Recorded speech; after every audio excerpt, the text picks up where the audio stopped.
ஜெயிலில் இருக்கணும்னு சொல்லி கோர்ட்டில் சொன்னாங்க. இங்கே எப்போ வரைக்கும் இருக்கணும், எப்போ அனுப்புவாங்கன்னு எதுவுமே எனக்கு தெரியாது. நீ என்ன தப்பு செஞ்சுட்டு வந்தேன்னு ஒரு பசுமாட்டை பார்த்து கேட்டா அது என்ன பதில் சொல்லும்? நீ என்ன தப்பு பண்ணன்னு கிளிய பார்த்து கூண்டு கேட்டா அது என்ன பதில் சொல்லும்?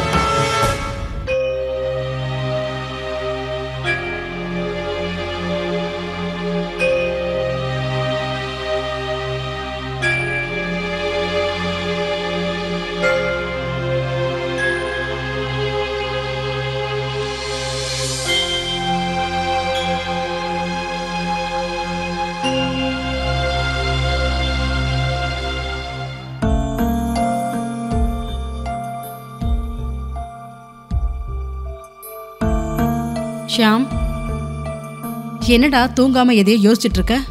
தூக்கம் வரலாமா? என்னாச்சுடா? ஜெயில ஏதாவது ப்ராப்ளமா? இல்லைம்மா, ஜெயிலில் ப்ராப்ளம்னா கூட சரி பண்ணிடலாம். என் கவலைலாம் தப்பே பண்ணாமல் ஜெயிலுக்குள்ளே வந்த ஒரு பொண்ணை பற்றி தான்ம்மா. அதை பற்றி தான் யோசிச்சுக்கிட்டு இருக்கேன். குத்தம் செஞ்சுட்டு வந்தவங்கள தானே ஜெயிலில் போடுவாங்க. குற்றம் பண்ண குற்றவாளிகள் ஒரு தப்பு படாத அந்த அப்பாவிங்க மேலே பழியை போட்டு ஜெயிலுக்கு அனுப்பிடுறாங்கம்மா.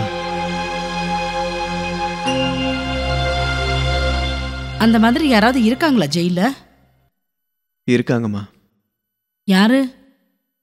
பேரு மீனாட்சி, 19 வயசு பொண்ணுமா. அப்படின்னா அந்த பொண்ணு எந்த தப்பும் பண்ணலையா? பண்ணலன்னு தாம்மா நினைக்கிறேன். சில பேர் தப்பு பண்ணாலும் அப்பாவி மாதிரி தானே நடிச்சிட்டு இருப்பாங்க. அப்படி இருந்தா தான் நான் உடனே கண்டுபிடிச்சிருவேனேம்மா. ஆனா இந்த பொண்ணு சாமிக்காக வைக்கிற பூ மாதிரி புனிதமா இருக்காமா. மற்ற கைதிகளையும் தன்னோட சொந்தக்காரங்க மாதிரி பாத்துக்கிறாமா. எப்பவும் ஏதோ தொலைச்ச மாதிரி சோகமாவே இருக்கா. தண்டனை அனுபவிக்க வந்தாளா இல்ல ரிமாண்ட்ல வந்திருக்காளா? இப்போதைக்கு ரிமாண்ட்ல தான் வந்திருக்கா. ஆனா அந்த பொண்ணு மேல உள்ள கேஸ் எல்லாம் திட்டமிட்டு போடப்பட்ட மாதிரி இருக்குமா. ஆனா என் உள்மனசு என்னமோ மீனாட்சி நிரபராதின்னு சொல்லுதுமா.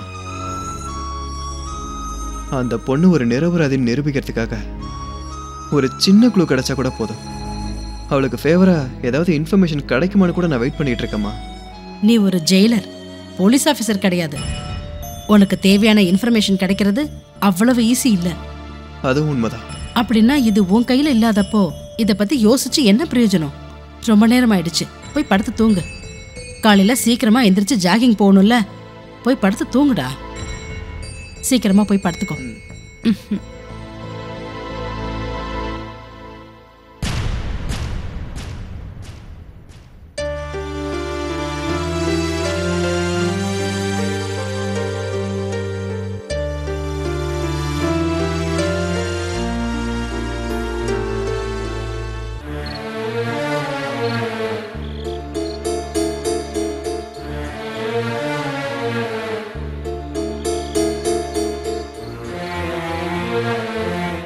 வாமா, உள்ள போலாம் வா. பரவாயில்ல தாத்தா, நான் இப்பதான் ஜெயிலுக்கு போய் மீனாட்சியை பார்த்துட்டு வரேன் தாத்தா. பேச அனுமதிச்சாங்களா? எதுக்கு பேச விட மாட்டாங்க? மீனாட்சி எப்படிமா இருக்கா? டாக்டர் போஸ பத்தி விசாரிக்கும் போது என்ன சொல்றது, அவளுக்கு எப்படி ஆறுதல் சொல்றதுன்னு தெரியாம அதனால சீக்கிரமாவே கிளம்பி வந்துட்டேன். வாழ்க்கையில அவளுக்கு போலீஸ்னா என்னன்னே தெரியாது. அப்படிப்பட்டவ இன்னைக்கு ஜெயில் வரைக்கும் போயிருக்காமா. என்ன பண்றது, எல்லாம் அவ தலையெழுத்து. நீங்க அவளோட தலையெழுத்த பத்தி பேசிட்டு இருக்கீங்களா? ஒரு மிலிட்டரி கர்னலா இருந்துகிட்டு அவளை எப்படி வெளியே கொண்டு வரதுன்னு கொஞ்சம் கூட யோசிக்காம தலையெழுத்து மண்ணை கட்டி அது இதுன்னு சொல்லிட்டு இருக்கீங்களா? ஆமா ஆமா, காணாம போன உங்க பேரனை கண்டுபிடிக்கிறதுக்கே உங்களுக்கு வழி இல்ல. அப்ப உங்க பேரன் பொண்டாட்டிய கண்டுபிடிக்க வேண்டிய அவசியம் மட்டும் என்ன வந்தது? தேவயானி, பேசாதீங்க தாத்தா. இதுக்கு முன்னாடி நான் உங்க மேல ரொம்ப மரியாதை வச்சிருந்தேன். இன்னியோட அது எல்லாமே அழிஞ்சு போச்சு. உங்க பேரன் தாலி கட்டி உங்க வீட்டுக்கு கூட்டிட்டு வந்த மீனாட்சிய எந்த சம்பந்தமும் இல்லைன்னு உங்களால எப்படி விட முடிஞ்சது? நான் விடலம்மா. ஜெயிலுக்கு போனேன், என்ன பார்க்க விடல. லாயரை பார்த்தேன், பெயில் கிடைக்காதுன்னு சொல்லிட்டாரு. போலீஸையும் தேடி போனேன், யாரும் சரியா ரெஸ்பான்ஸ் பண்ணல. நாட்டுக்காக போராடிட்டு வந்த இப்ப ரிட்டையர்ட் ஆயிருக்கிற ஒரு மிலிட்டரி கர்னலுக்கே இந்த மாதிரி நிலைமைன்னா நான் நம்ப மாட்டேன். நீ நம்பினாலும் நம்பலனாலும் இதுதான் உண்மை. ஜெயிலுக்கு போனப்போ ஜெயிலர் என் கழுத்தை பிடிச்சி வெளியே தள்ளிட்டாமா. போலீஸ் ஸ்டேஷனுக்கு போனப்போ நான் என்ன சொல்ல வரேன்னு கூட கேட்காம என்னை வெளியே அனுப்பிட்டாங்க. அராஜகம் பண்ற ரவுடி கும்பலுக்கும் செல்வாக்கு இருக்கிற அரசியல்வாதிகளுக்கும் ஆதரவா இருக்கிறது தாம்மா சட்டத்துக்கும் நியாயத்துக்கும் வழக்கம். என்ன மாதிரி சாதாரணமான ஆளுக்கு எப்படிமா நியாயம் கிடைக்கும்? ஐம் சாரி தாத்தா.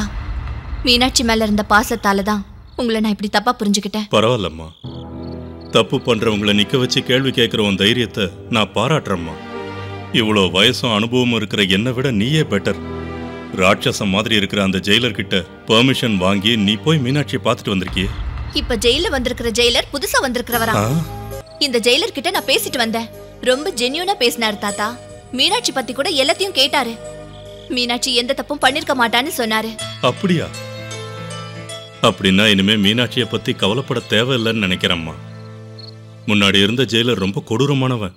அவன் மீனாட்சியை எப்போ என்ன பண்ணுவானோன்னு பயந்துகிட்டே இருந்தேன். சேச்சே, இவர் பாக்குறதுக்கே ரொம்ப நல்லவர் மாதிரி தெரியறாரு. சரி, எனக்கு தெரிஞ்ச போலீஸ்காரங்க கிட்ட நானும் போன் பண்ணி பேசுறேன். முதல்ல நாம டாக்டர் போஸ கண்டுபிடிச்சா மட்டும்தான் இந்த கேஸோட விவரம்லாம் நமக்கு தெரிய வரும். ஒரு தடவை டாக்டர் போஸ் மட்டும் திரும்ப வந்துட்டாருன்னா அதுக்கப்புறம் நான் ஒவ்வொரு போலீஸ்காரனுக்கும் எப்படி ஆட்டம் காட்டுறேன்னு பாருங்க. நம்ம மீனாட்சியை நான் எப்படியாவது காப்பாத்திடுவேன். நான் போயிட்டு வரேன் தாத்தா. சரிம்மா. அப்பா, இப்ப வந்துட்டு போறது தேவயானி தானே? ஆமாம்மா, நல்ல செய்தி சொல்லிட்டு போற. என்னப்பா? அந்த ஜெயிலர் அராஜகம் பண்றான்னு நான் ஐஜி கிட்ட ரிப்போர்ட் பண்ண இல்லம்மா. அவர் ஆக்ஷன் எடுக்க மாட்டாருன்னு நினைச்சேன். உடனே ஆக்ஷன் எடுத்திருக்காருமா. இப்ப புது ஜெயிலர் வந்திருக்காராம்மா. அதுவும் இல்லாம நம்ம மீனாட்சி எந்த தப்பும் பண்ணிருக்க மாட்டான்னு நம்புறாராம். சரிப்பா, இப்போ மீனாட்சி எங்க இருந்தாலும் எந்த பிரச்சனையும் இல்லாம இருப்பான்னு நம்புறேன்ப்பா. இல்லைனா அவ எப்படி இருப்பா, என்ன பண்ணுவான்னு ரொம்ப பயந்துகிட்டு இருந்தோம்.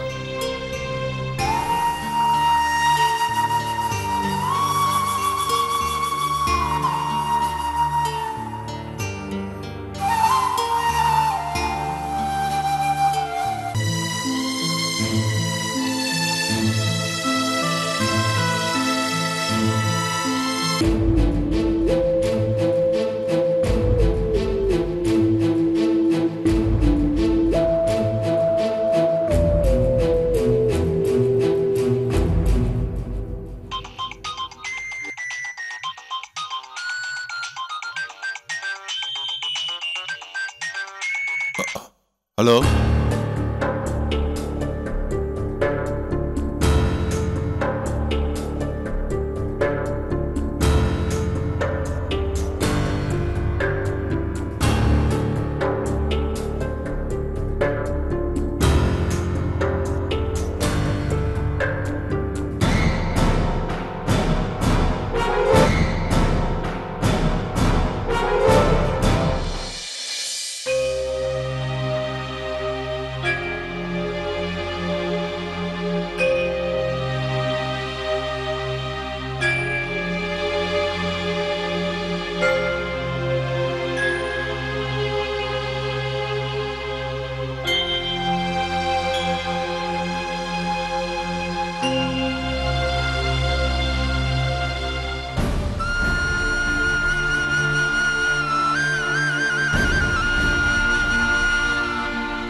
இங்க கொடு. இன்னைக்கோ நாளைக்கோ சாவரவளுக்கு சோறு எதுக்கு? போங்க இருந்து.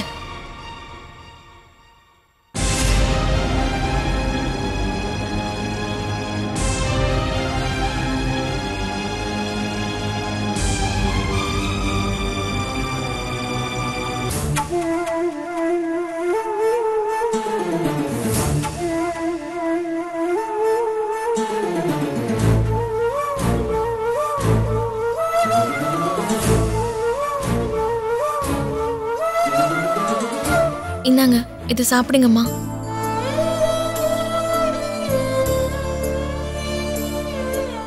எனக்கு அம்மா? உங்களுக்கு தாம்மா. அப்போ உனக்குமா? ஒருவேளை சாப்பிடாம இருந்தா எனக்கு ஒன்றும் ஆயிடாது. இந்த வயசான பாட்டிக்காக நீ பசியோட இருக்க போறியம்மா? பரவாயில்லம்மா, பசியோட இருக்கிறதுங்கிறது எனக்கு பழகின விஷயம்தான்.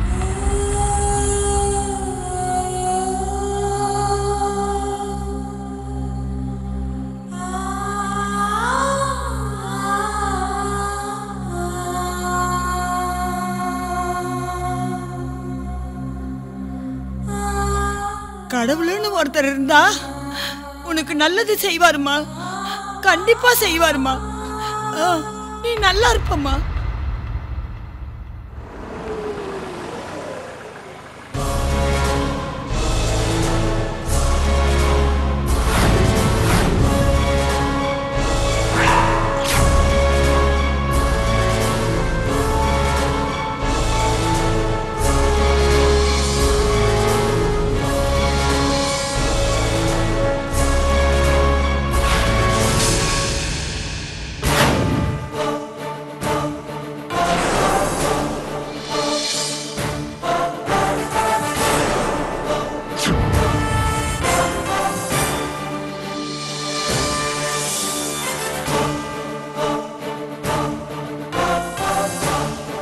யார் நீ? என்ன ஷாம்னு கூப்பிடுவாங்க. So what? கேட்காமே உள்ள வந்திருக்க. சொல்றதுக்கு முன்னாடியே சீட்ல உட்காருது கொஞ்சம் கூட நல்லா இல்ல. ஆஹா, நான் யாருன்னு தெரியுமா? கொலைகாரனா இல்ல திருடனா? ஆமா, ஜெயிலர். பாவம், எந்த குற்றமும் செய்யாமலேயே ஜெயில போய் உட்காந்துட்டியா? ஆமா, நான் மட்டும் இல்ல, நான் பார்த்த கைதிகள் கூட நிறைய பேர் குற்றமே பண்ணாம உள்ள வந்திருக்காங்கன்னு பாத்துக்கோ. உங்க போலீஸ்காரங்க பண்ண தப்பால. அதுக்கு என்ன இப்போ? அந்த நிரபராதிகள்ல மீனாட்சியும் ஒருத்தி.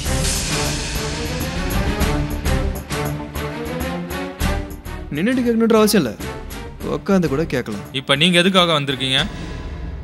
இதுல உன்னோட பங்கு எவ்வளவு இருக்குன்னு. டே ஷாம், நான் உன்னோட பெஸ்ட் ஃப்ரெண்டுடா. என்னை பத்தி உனக்கு தெரியாதா? எங்க அம்மா மேல சத்தியம், எனக்கு ஒண்ணுமே தெரியாதுடா, என்ன நம்பு. உங்க அம்மா பண்ண அதிர்ஷ்டம், முன்னாடியே போய் சேர்ந்துட்டாங்க. நான் என்ன கேட்டாலும் அதுக்கு நீ உங்க அம்மா மேல தான் சத்தியம் பண்ணுவேன்னு எனக்கு தெரியும்டா, இடியட். ஆமா, இதுல உனக்கு என்னடா இன்ட்ரெஸ்ட்? நான் ஜெயில் குவார்டர்ஸுக்கு போறதுக்கு முன்னாடி எங்க ஸ்ட்ரீட்ல ஒரு பிராத்தல் ஹவுஸ் இருந்தது. போலீஸ்க்கு இன்ஃபார்ம் கொடுத்து நானே ஒரு கஸ்டமரா போற மாதிரி பிடிச்சி கொடுத்தேன். அதுல எனக்கு என்ன இன்ட்ரெஸ்ட்னு கேட்டா நான் என்னடா சொல்லுவேன்.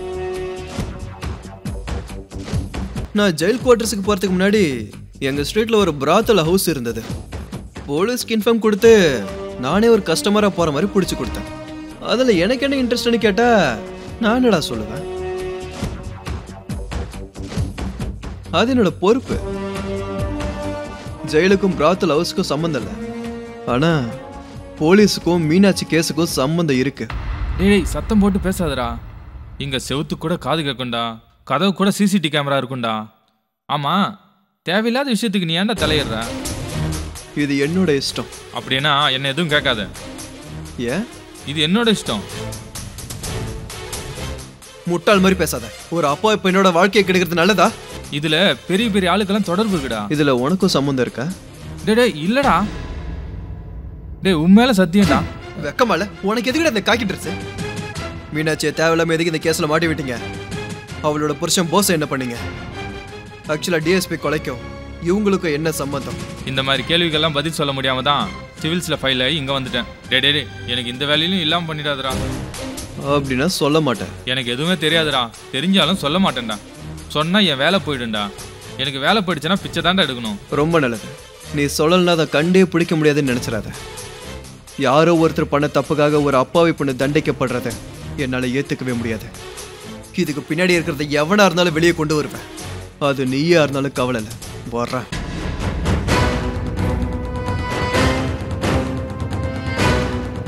ஷாம்,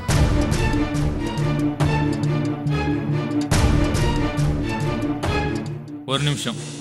நடந்ததை பத்தி உனக்கு எல்லா விஷயம் தெரியணும்னா நாளைக்கு மீனாட்சி விஷயம் கோர்ட்டுக்கு வருது, அங்க போய் பாரு. தேங்க்ஸ். நீ இந்த போலீஸ் வேலையை விட்டுட்டு கால் சென்டர்ல போய் சேர்ந்துரு. தேவையில்லாத இன்ஃபர்மேஷன் கொடுக்கறதுக்கு நல்ல யூஸ் ஆகும்.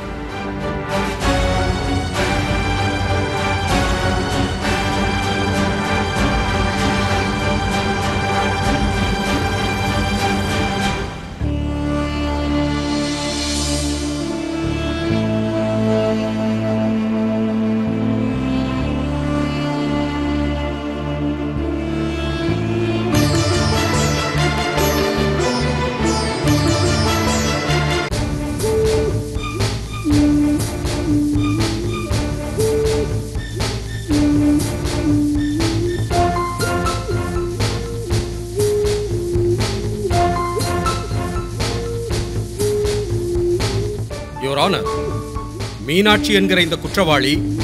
Objection your honour. கோர்ட் இன்னும் குற்றவாளின்னு முடிவு பண்ணாமலே என் கிளையண்ட் ஒரு குற்றவாளின்னு சொல்லக்கூடாதுன்னு உங்களை கேட்டுக்கிறேன். Objection sustain. I am sorry your honour. Proceed. Meenakshi என்கிற இந்த கைதி சட்டத்திற்கு புறம்பான காரியங்களை செய்து கொண்டு தன் கணவருடன் சேர்ந்து ஒரு காவல்துறை அதிகாரியை கொலை செய்த குற்றத்திற்காக கைது செய்யப்பட்டுள்ளார். அது சம்பந்தப்பட்ட சார்ஜ் ஷீட்டை தங்கள் பார்வைக்கு சமர்ப்பித்துள்ளேன். ஹோம்பிங் ஆபரேஷனிற்காக சென்ற டிஎஸ்பி லக்ஷ்மண் ராவை நக்சலைட்டுகளுடன் சேர்ந்து இந்த மீனாட்சியும் இவரது கணவர் சுபாஷ் சந்திரபோஸும் மிக கொடூரமாக சுட்டுக் கொண்டிருக்கிறார்கள்.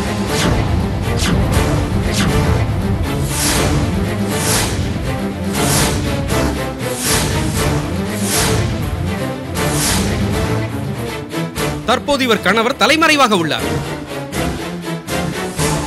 நடந்த சம்பவத்தை நேரில் பார்த்த சாட்சியமான சப் இன்ஸ்பெக்டர் நரசிம்மன் அவர்களை விசாரிக்க வேண்டும் என்று நீதிமன்றத்தை தாழ்மையுடன் கேட்டுக்கொள்கிறேன். கிராண்டட்.